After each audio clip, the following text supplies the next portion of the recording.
go. Yeah. What's up, guys? You did I it. did I believed in you. Saad it. believed in you too. I We believe did. in I did. you. I did believe in you. I'm glad Definitely. you guys did because I'm like, this is not Yeah. happening. Yeah. And sorry for starting a little late. I Yeah. know, Mike, you got some showings coming up. Nice. Bob, thanks for joining us today. Yes. My pleasure, guys. Thanks for having Thank you, me. Yeah. Bob. And because you're a wrestling fan and your boys are wrestling fans, just a little introduction to the three gentlemen on video call and the millions and millions watching around the world.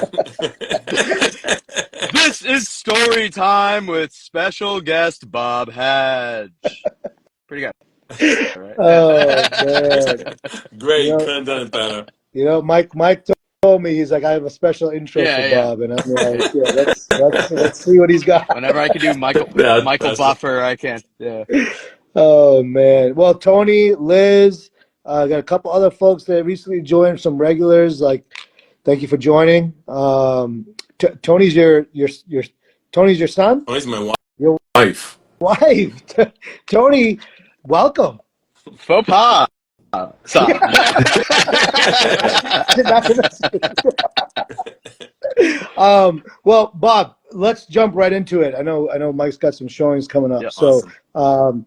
like, tell us what you're hearing in the market right now when it comes to appraisals. What's going on in terms of like, are you seeing appraisals come in below, above, like kind of all over the place? Does it not? Yeah. Is there no real pattern? Let's start there.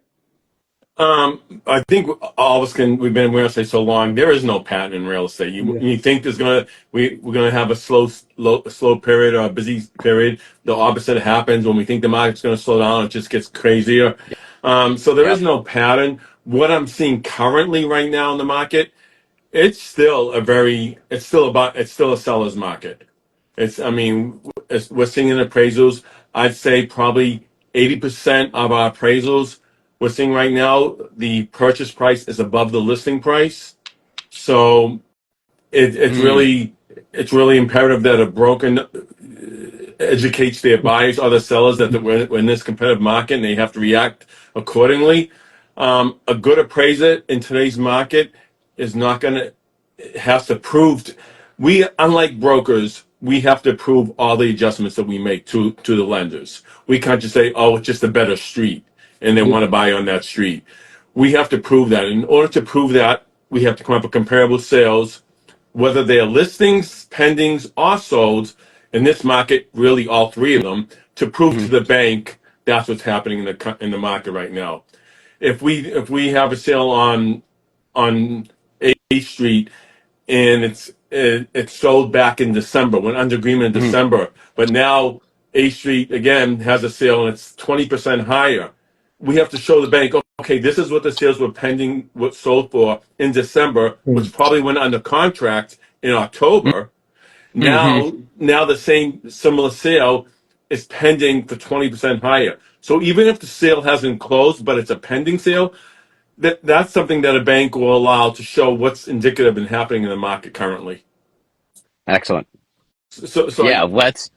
good. I was gonna say let's like kind of set the landscape. So your appraisals are primarily used by the bank to basically verify the amount of money that they're lending out to the purchaser of the home. Correct. And Um, since and unless there's a development where every house is identical to one another, no house is going to be exactly the same. So you're trying to, I guess, give us like a little more knowledge of what you use as pieces of the valuation to actually derive those comps, how long things have been on the market, maybe number of bathrooms, give or take, yeah, so size of the land, all that. you're right. In a perfect world, which a lot of times in the Midwest, you have like all these tract houses, they're all the Oh, same. yeah. That's not New England. I mean, literally one street over can make a difference in value, whether you're in the city of Boston, whether you're in the suburbs. So obviously, I mean, the old adage, location, location, location. That's number one in real estate. I don't have to tell you guys that. But say for example, we have a house that's pretty similar, 2,400 square foot colonial, 2,600 square foot colonial, similar age, but one has a garage and one doesn't. We have to come up with what's called a paired sales analysis, and that is finding if our house has a garage and it's selling for $20,000 more, we have to find a house that's similar that has a garage that's selling for $20,000 more, and prove it maybe having another comp that doesn't have a garage selling for $20,000 less. So we have to approve our adjustments. We can't just say it is what it is. We have to prove it, and by doing that, we have to give them as many sales possible to show that adjustment was warranted. Mm-hmm. And who is that going to? So Like who are you trying to prove this to? our mortgage companies, our banks, our lenders, and they have to prove it to Fannie Mae, Freddie. Okay. I don't want Fannie and Freddie. I don't know if you guys want to explain who Fannie and Freddie are. Yeah. Yeah. We'll I think that's a general knowledge enough for Okay. people that we'll let that keep going. But yeah. Okay. But, okay. So on that. And what if there is no garage or something like that? Like what if you can't find it? Well, 9 out of 10 times you can, but if you have a unique property, then you have to expand your search. So if I'm doing an appraisal in Wellesley, I'll just take Wellesley for Uh-huh. example, and I can't find something similar in Wellesley, well, I'm going to go to Weston, Lincoln, the budding towns that have similar values. Okay. I'm not going to, if I'm doing Wellesley, I'm not going to use a comp in Waltham to prove my adjustments. I'm saying this because certain towns are comparable to others. So Yeah. if someone's looking in Wellesley, they're looking in Lincoln, they're looking in Weston. Those are that's just experience as an appraiser that we know that whether the town they can't find this house in Wellesley, what's the next town similar town? So to prove an adjustment, if we don't have one in Wellesley, we just go to similar competing towns. So are you Mhm. are you finding lately that like on that point that like there are more comps than there were like let's say 6 months ago, a year ago, couple years ago? The market still has a shortage. We still have a shortage of properties in the Yeah. market. There really is, and that's Mike what's and I still. literally had that conversation a couple Yeah. times earlier Yeah, today. it So is, and uh, that's why we haven't seen prices really coming down because there's more buyers than there are sellers. yeah, So that there's a couple of recent headlines about like national headlines, obviously, but about like now there's like triple the amount of sellers than there are yeah, buyers, go and to I'm like, Florida. Yeah. yeah, exactly. Florida's Right. skewing every number. Yeah. Yeah, yeah, they Yeah. are. I mean, New England is really, I guess every market can say, but New England's very rare. I mean, we're made up of older houses, newer houses, historic houses. I mean, a lot of these Midwest towns, Florida, they're not unique like New England. So it's a lot harder to be a realtor or a mortgage broker, an appraiser because we come up with experiences that a lot of other states don't have. Yeah. Yeah. Yeah. Yeah. I mean, Yeah. other states hear about the price per square feet here. They're Oh, like, Yeah. what? yeah, it's funny. I Like, mean, we'll do an appraisal, and a lot of times the people at the banks who review our appraisals are in North Carolina. They're in like, yeah. and you adjust for a parking space in the back bay $250,000, and they're like, "What do you mean?" I'm like, "What do you?" Yeah. I Right. go, "What do you Right. mean?" They go, "That you can buy a house here." But as a good appraiser, though, you include if you're adjusting $250,000 for a parking space in the back bay, which is not unheard of.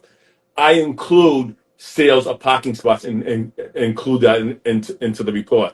I'll say, this is what my adjustments are, and here's in the narrative. We don't have to put it in the sales grid, as you know what a sales grid. We put in the here's sales 1, 2, and 3 of recent parking sales in Back Mm, Bay, and they might range from 230 to 270. So I mean, at least we can support. And the bank, that's all they care about. If they ever get audited, they can support their adjustments. And that, as an appraiser, that's we have to be aware of. If we ever get audited, we can say how we came up with these right. adjustments. Yeah. When we are maybe in a competitive situation and waiving some things like a mortgage contingency, and that might include an appraisal as well, like what warnings would you give to agents who kind of like to get the house, you kind of need to be there, but like maybe what are some precautions that they could take? If they have an appraisal waiver, Yeah. I Yeah.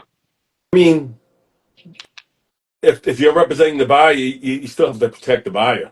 I mean, we see a lot of appraisal waivers where the buyers still opt to get the appraisal done because even though they still, I mean, they don't have to pay for appraisal, but if they want it, They would have to pay for the appraisal. But most buyers are like, I'm going to spend the $500 on the appraisal to make sure I'm not really overpaying that much. I mean, they might know they're Yeah. overpaying, but if the sale price is 700 and then all of a sudden they get an appraisal and it's 600, I mean, then it's a decision they have to make. Are they willing to pay that? So I have Mm. a question for you on that. Like appraisal value versus market value. Are those the same thing? They should be. Um, a market value is what the buyer is willing to pay at that time. Appraisal value is what I repeat myself, what the appraiser can prove. Yeah. If we can't prove that that purchase price, again, the bank lends on the appraised value, not the purchase Right. price. So all of a sudden, the buyer is taking a loan and the purchase price is 700. They're basing everything on a loan of a purchase price 700. The appraiser comes back at 600. Well, now the bank's going to give them a loan on the Right. 600, not the 700. Yeah. So I mean, I am also a broker, guys. As I told you, I Hmm. always tell my brokers. I'll go into and do an appraisal, and they said, "Oh, I was going to give you comps, but we can't do that." I'm like, Yes, "Yes, you can. can. Yes, you Yeah. can." Why Yeah, can't they you? think that they're influencing the value of the appraisal. Now, if you're a good appraiser, they're not going to influence Yeah. you. But you have to give them reason. I mean, because you guys are eyes and ears. You're out there every day. There might be some private sales that we're not privy to that you are. That's information that we can use. But I mean, it's when I say give them sales. If I'm appraising 1,000 square foot ranch, please don't give me a comp that's a 2,000 square foot colonial Hmm. because it's not a comp. But Yeah. I encourage in this market, I encourage brokers to give the appraisers comps as well Yeah. as pending comps. Yeah. Like That's ahead of wild. time? What's that? Like ahead of the appraisal No, or when they meet the appraiser, oh, when okay, they okay, meet the got it. appraiser. Yeah. Influencing would be threats or bribes, not more information. Exactly. I think that's pretty more information the better at that point. Um, something that we talked about at lunch that I would love expansion on is the below ground square footage Yeah. being included in the total square footage of the house and how you value that. And that's everything is what they call market accepted, but Fannie Mae does not allow us as an appraiser to count living. I'll give you a sale of a split entry raised ranch type of house. Where I Yes. think we all know what type of styles. You come in the front door and you come in the front door, you go down like 4 or 5 stairs, and there's a lower level. It is the basement, even though partial is above grade, and then you go upstairs and you have usually your living room, dining room, kitchen, and main bedroom living area. Most brokers say it's 1,000 square foot raised ranch up top and another 1,000 square feet in the basement. Most brokers, and they can do that because they're a broker, can list that as a 2,000 square foot property. As an appraiser, we cannot. We're appraising it and we're calling it 1,000 square foot house. They do get value for the lower area, of course, because it's valuable, but it's not counted as living area. So sometimes I just had a situation, same exact thing. It was a raised ranch. The broker listed as a 2,400 square foot house, 5 bedrooms. Two of the bedrooms below grade, so it's not 24, it's a 1,200. It's not 5 bedroom, it's a three. And she was giving me colonials of 5 bedrooms, 24. I go, they're not similar. And Hmm. it just, I mean, I'm not saying that the broker was wrong in doing that, but you have to understand when you go to price this out, you have to price it out with something that's similar. Yeah, So right. And is that just for split levels or raised ranches, as you I mentioned, mean, or and basements can never. I never say never, but basements can't be ever counted as living area. However, you go to the south end, some of those units are Completely. completely, What if it's entirely underground? and Yeah. I've done that, Zero. and I've been, it's just what they call market accepted, and I can prove by giving them 9 comps that have sold that are similar. Okay. So Mm. yeah, Yeah. That's fast. I mean, there's nothing black and white in real estate. We know that. Hmm. There's nothing black and white. Look at this. Look at this new inspection law that's coming out. We won't even get into Yeah. that. Yeah. The home inspections. But I mean, 0 square feet, infinity dollars per Y- square foot. Yeah. but Unbelievable. Um, are there particular? So one thing I want to go back to, Bob, is you were talking about like everything's going above asking, right? Mike and I mean, we talk about this every day. Like, uh, we're finding, because we do a lot of business in the city, right? We have a lot of clients, buyers, and even listings in and around the city. Right. Um, definitely seeing some above asking, but condos seem to be sitting, a lot of them, So let's talk right? about let's talk about the city because I mean the city is its old Yeah, animal. Prior to 2021, I think we can all of us agree the city was much more getting much more money, going above asking much more frequently than it is now. After what we've seen as appraiser since COVID, the city's coming back, but the suburbs have gone yeah, crazy. People are Yes. like, okay, I want space. I'm going to spend, I grew up in the South End and on Union Park. A house across the street just sold in Union Park, $12 million. I mean, people are like, okay, if I'm going to spend $12 million, I want 30 acres. I want a 12,000 square foot house. I mean, people have moved out from the city. The city is definitely coming back. I'm seeing it now in appraisals that then they're not getting as much asking above as the suburbs. And you're right, there seems to be abundance in certain towns. I'm not getting, in the city, certain sections of the city that condos are sitting because there's so many of them right now. yeah. Hmm. I mean, especially I think like we were talking about that, like that 550 to 750, $800,000 range. Like, there's a lot of them. There's a lot of them. You know, there's a lot There's a of lot of them. them. There's At, at, so at new the same development token, during even in the COVID. burbs, I mean, you have a you have any single family house between 6 and 900, it's gone. God, As soon as yeah, you hit Yes. over the 1 million 1 million 2, they're going to sit a little longer. Even in the suburbs, they're sitting a little more longer. Yeah. Yeah. Yeah. But you have that price range between 6 and 900, they're just gone. Gone. I mean, I put a couple of agreement in that price range, gone in a day. It took me 3 weeks, but I put an agreement today on a $1.2 million house in the suburbs. So, That's God, um, I mean, and that's where a broker has to, educate if they're representing the seller. Listen, if you have a house, higher price range, we might have to take, if your house is on the market for 1.3, the people who are looking at it, sometimes, now they can afford a larger house, but they have to sell their house. So now we're getting offers in that price range with home contingencies right. that before, like, oh, I'm not taking a home contingency. Well, yeah, you might have to right now because it used to be very common to take a home with offer with the home contingency. So I mean, I think that whether you're representing the seller, the buyer, the best thing you can do for them is educate them as best you can in the market, yeah. because it's Yeah. if I'm making an offer, and they're coming in way high, then the listing price, say, listen, this might not appraise. So prepare them. If it doesn't, then then the mortgage owner will say, okay, and you don't necessarily have to come up with the difference, but you might have a higher PMI, things like that. But just so there's no wow surprise factor in the scenario, that's I think where us, as brokers need to just educate the buyers and sellers and say, listen, it's not, Yeah. it's again not black and white. Yeah. Being a step ahead is definitely like what we're kind of where we earn our money at that point.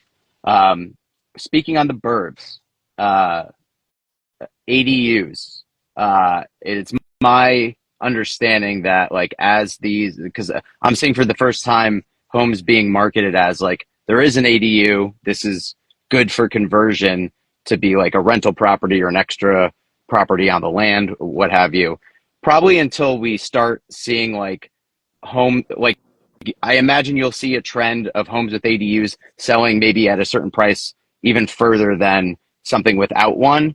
Is it just going to take some time to see that trend for you to start incorporating that as part of the appraisal, or is it already in play? It's already happening. Just so people don't know what ADU is, accessory dwelling unit. Yeah. Um, Again, as an appraiser, if my house I'm appraising has an ADU, I have to give them a comp, at least one comp Mm, with the ADU, Okay. because I have to okay, say, A, this is market accepted, because everything's with the banks isn't market accepted. If we can prove it's market accepted, they don't have a problem. So even if it's a pending sale or a couple active saying there's nothing that's similar that's sold, but here are two or three on the market right now that have similar ADUs. And that's also, again, we're talking about if I don't have one in my same town, go to a competing town. And as long as I can show them the ADUs, they're okay with that. I'm seeing more. I don't know. Maybe you guys can answer this. I'm seeing more ADUs coming up in the city of Boston than anywhere right now. Yeah. Mm. That, that's well. I mean, well, we had another agent who actually is on the Everett Board of Zoning Appeals. So he was talking about how he's starting to see them like plans being submitted in towns like ancillary towns around Boston as well. But I agree with you, like Everett, for example. But I agree with you that definitely the city of Boston, that seems to be what most of the buzz is, Yeah. most of the action around ADUs, for sure. Mayor Wu is all for that. I don't Yeah, know why. She's all for having ADUs. yeah. Um, and Bob, can you tell us, like, in terms of like just somebody who's like a first time home buyer, right? What should they be keeping in mind when it comes to actually, even if they're not a first time home buyer, but like just new to this market, like the like whether they're new to the greater Boston market, the way the market is right now, what should they be keeping in mind when it comes to like just entering this market and having success as it pertains to appraisals? Any tips and tricks? I mean, there's certain things that definitely add value, and appraisals are all about value. An appraisal is an estimate of market value of, in this situation, of real estate. So that's what our job is. And so what adds value? The major things that add value: new kitchens, new bathrooms, obviously square footage. Square footage adds value. Make roofs. When you get into upgrades of cosmetics, you have to be careful because that's just personal Hmm. items. That doesn't necessarily add particular value. I mean, I'll speak for my father-in-law. He has fountains everywhere. He thinks they're beautiful. That's not value. That's just personal. Be So I careful, mean, Tony's still on the line. yeah, I know. She's Yeah. making dinner right now. So Yeah. That appeals to the Mediterraneans. I'm yeah. telling you. So I mean, Yeah. obviously, number one thing with value is location. You can tell if you go with first-time home buyers, this neighborhood, you can get more for your house, more for your money than in this neighborhood because this other neighborhood demands more money. But you can get the same 900 square foot ranch here for 20% less than you can if you go over 4 blocks over to another neighborhood. Mm. So locations. So you get what is your client willing to sacrifice to get a better value? Gotcha.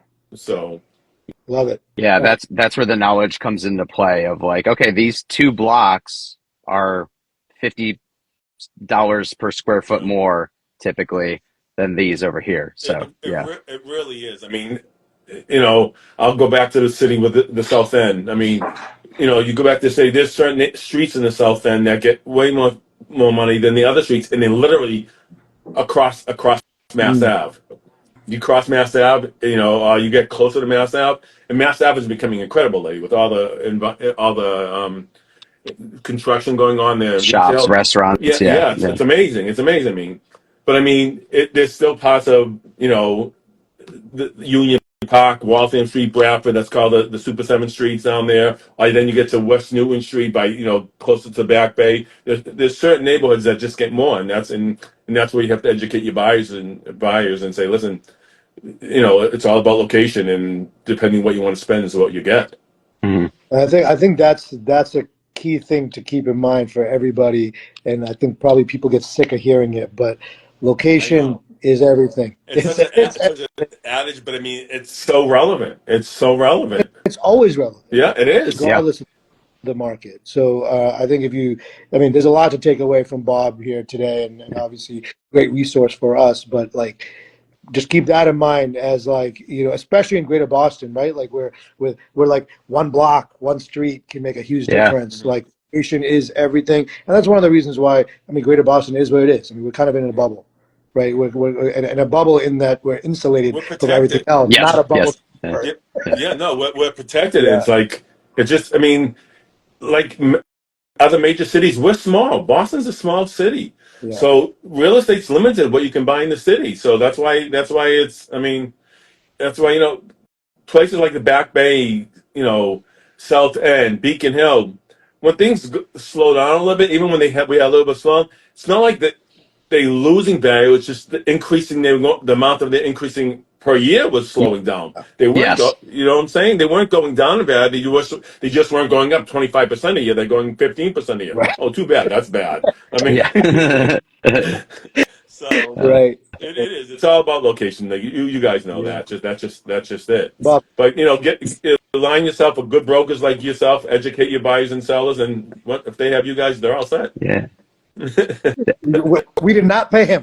Promise. Yes. Oh my God, the Everyone flattery listening, is did not unbelievable. pay Thank him. you. Okay, Uh, Bob, I'll Venmo you later. Uh, ran, random question now that we're on location. Are there any things like, and this is just me off the top of my head, cemeteries or like other like places that if you're near it might change abs- value? I actually don't know the answer. So, absolutely. A cemetery to a certain ethnic group is a no go. oh yeah, yeah, The yeah. the way the house faces Mm-hmm. north south is a no Mm-hmm. go. So Yeah.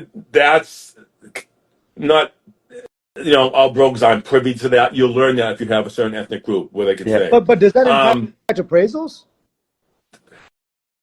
No, I mean, so if you're located across the street from a cemetery, so that's what that's called is an external obsolescence. And I'm just getting a little technical here. Yeah, What that get means is, technical. what that means that's something externally, not has nothing to do with your house, but has something outside the house that that the homeowner has no control of. For example, a cemetery, or for example, if there are train tracks right behind your house. Yeah. I Yeah, mean, yeah, yeah. that's going to, there's nothing that homeowner could do about those train tracks. So is that going to impact value? For the most of the times, it does. Not all the time, but most of the time it does. But again, the way we show that is we find another house, and there's always a way to find another house. Maybe not with the train track behind it, but close to a cemetery, which is another external influence, across the street from a garage, which is another. So find something that's a similar external influence that justifies us making an adjustment. Mm, So those items do make a difference. Yeah, interesting. definitely encountered those cultural differences when it comes to like like what direction a unit is facing, if it's facing the inside of a street or not, Right. if it's Right. close to a cemetery. And Yeah, it's hard for a broker to be aware of all that. You learn you it learn. by Right. experience. Yeah, I exactly. mean, you Yeah, learn it by experience. absolutely. So Um, all Bob, I this know, is as long as awesome. they have a good shawarma place near the house I buy, I'm Yeah, good. yeah. I think Amen. I think it'll be really good to have you back on in like 6 months or something like that, just to see if anything has changed, if you're seeing any new trends. I mean, appraisals are something. Yeah, we talk to our clients about, but I don't think a lot of consumers, or even frankly, if you're an agent listening in, like you should be talking to your clients about it, Yeah. right? So like, I think Bob can be a great resource I mean, yeah, for you guys, and obviously him being in this the market market. is constantly Yeah, changing. So yeah, it's right. constantly changing. Yeah. So Uh, well, thank you for the new folks that joined. Mason, Kim Hanlon, looks like a fellow agent there. Hey, Michael Peter, hey, Kim. back. You got Mina, Strong CSMD. What's going on? What's Welcome, up? welcome everybody. Bob, thanks so much, man. This was my pleasure, awesome. guys. A winner and still the best appraiser in the whole world. All right, Can guys. you Bob dig Hadge! it? All right, guys. Thanks for having me. I appreciate it. Yeah. Thank you, Bob. Have a great Awesome, man. night. Bob, we'll talk soon. Sounds good. Bye bye. Bye.